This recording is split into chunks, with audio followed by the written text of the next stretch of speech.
नाज़रीन, वज़ीर आला खैबर पख्तूनख्वा अली अमीन गंडापुर के नाकाबिले जमानत वारंट गिरफ्तारी जारी कर दिए गए हैं। कर्ज देने के लिए IMF कौन से 10 बड़े मुतालबात कर रहा है। कच्चे के डाकुओं ने अगवा बराए तावान को बाकायदा एक इंडस्ट्री बना लिया है। यह इंडस्ट्री 2 अरब रुपए तक कैसे पहुंची, आज के प्रोग्राम में इन सब मौजूआत पर बात करेंगे। लेकिन सबसे पहले यह सवाल कि यह कैसा निजाम है जहां मुकदमात पहाड़ बनकर टूटते हैं और फिर तिनकों की तरह बिखर जाते हैं, फिर गिरफ्तारियां की जाती हैं, फिर मीडिया पर ट्रायल होता है, इसके बाद अदालतों में केस चलाया जाता है, सबूतों का शोर उठता है, अदालती कार्रवाई में हुई जिर्राह की खबरें लगती हैं, उन खबरों पर प्रोग्राम किए जाते हैं, बयानिए बनाए जाते हैं और फिर एक दिन तमाम के तमाम मुकदमात खत्म कर दिए जाते हैं। सब मुल्जिम बेगुनाह करार पाते हैं। 2 सियासी जमातों के साथ यही किस्सा 3 दहाइयों से हो रहा है। आज नवाज शरीफ के साहबजादे हुसैन नवाज और हसन नवाज फ्लैगशिप एवनफील्ड और अल अजीजिया रेफरेंस में बरी कर दिए गए हैं। यही 3 केसेस नवाज शरीफ पर भी थे। एवनफील्ड रेफरेंस में नवाज शरीफ पर इल्जाम था कि वो अपार्टमेंट खरीदने के जराए न बता सके।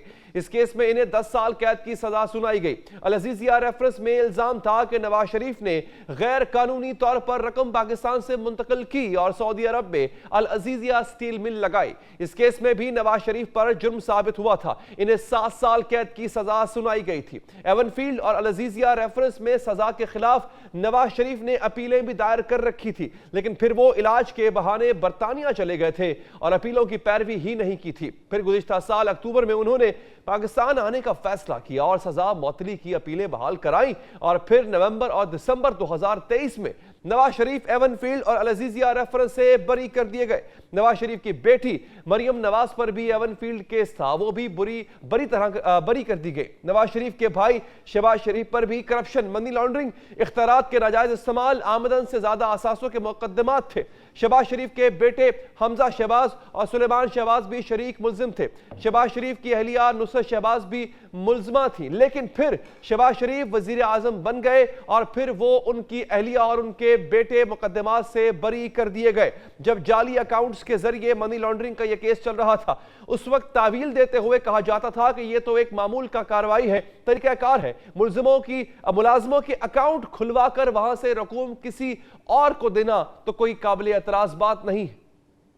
और फिर तहरीक इंसाफ के वजीर आजम के खिलाफ तहरीक अदम एतमाद लाई गई। शहबाज शरीफ और वजीर आजम बने और केसेस में बरी कर दिए गए। तब उनकी काबीना में शामिल वजीर खुर्रम दस्तगीर ने एतराफ किया था कि तहरीक अदम एतमाद ना लाते तो पुरानी हुकूमत इनके खिलाफ केसेस को हतमी अंजाम तक पहुंचा देती और जिन पर केसेस थे वो नाअहल करार दे दिए जाते। मतलब इस बात का यही बनता है कि हुकूमत बनाई ही अपने खिलाफ केसेस खत्म कराने के लिए थी और फिर वो केसेस खत्म हुए भी। मनी लॉन्ड्रिंग का केस ही पीपल्स पार्टी के आसिफ जरदारी पर भी बना। इल्जाम के मुताबिक मनी लॉन्ड्रिंग का तरीकाकार वही था जो शहबाज शरीफ केस में था। जाली अकाउंट्स खुलवाए गए, इनमें मशकूक रकूम की मुंतकिली हुई, इन अकाउंट से अदायगियां भी की गई। इल्जाम के मुताबिक इन अदायगियों का सिरा भी आसिफ जरदारी से मिलता था, लेकिन आसिफ जरदारी कहते हैं कि ये तो साबित करें कि जाली अकाउंट्स में मैंने खुलवाए। कसूरवार तो वो हैं जिनके नाम पर जाली अकाउंट्स खुले हैं और वो बैंक वाले हैं जिन्होंने ये अकाउंट्स खोले हैं। नवाज शरीफ के खिलाफ हुदैबिया पेपर मिल्स केस भी यही था कि जाली अकाउंट्स के जरिए मनी लॉन्ड्रिंग की गई। इसमें तो नवाज शरीफ के समधी इसाक डार का बयान भी था जिसमें उन्होंने मनी लॉन्ड्रिंग का एतराफ किया था। यह केस सन 2000 में बनाया गया। 2011 में लाहौर हाई कोर्ट ने नैब को इस केस पर मजीद कार्रवाई से रोका। 2014 में यह रेफरेंस खारिज किया गया। फिर 2017 में सुप्रीम कोर्ट के कहने पर ही नैब ने अपील दायर की और सुप्रीम कोर्ट ने ही अपील खारिज करके हुदैबिया पेपर मिल्स केस बंद कर दिया। 1999 में नवाज शरीफ के खिलाफ परवेज मुशर्रफ का तैयारा अगवा करने का केस भी बनाया गया था। इस केस में इन्हें उम्र कैद की सजा सुनाई गई थी, लेकिन फिर सजा याफ्ता होने के बावजूद वो सऊदी अरब भेजे गए और 2009 में इन्हें केस से बरी करते हुए तमाम सजाएं कालादम करार दे दी गई। पीपल्स पार्टी के खिलाफ मेमो गेट केस बना, फिर सर्द खाने की नजर हुआ। बेनजीर भुट्टो और आसिफ जरदारी के खिलाफ बरतानिया के इलाके सरे में 35 लाख पाउंड मालियत की जायदाद खरीदने का केस बना। तहकीकात के दौरान वो दोनों इसकी मलकियत से इनकार करते रहे, लेकिन फिर सन 2004 में आसिफ जरदारी ने इसकी मलकियत तस्लीम कर ली। आसिफ जरदारी पर तैयारों की खरीदारी में रिश्वत लेने का इल्जाम भी लगाया गया। 1 करोड़ 37 लाख डॉलर स्विस बैंकों में रखवाने का केस बना। मनी लॉन्ड्रिंग के पैसों से 1 लाख $1,80,000 मालियत का हार खरीदने का केस बना। SGS और कोटेक्ना नामी स्विस कंपनियों का कॉन्ट्रैक्ट देने के बदले कमीशन लेने का केस बना, लेकिन फिर हाकिम वक्त परवेज मुशर्रफ से डील हुई और यह केस भी एक एक करके खत्म हो गए। अदालत ने दोबारा केस खोले तो भी हतमी अंजाम तक ना पहुंचे। SGS कोटेक्ना केस तो 1995 में बना था और 2015 में जाकर खत्म किया गया।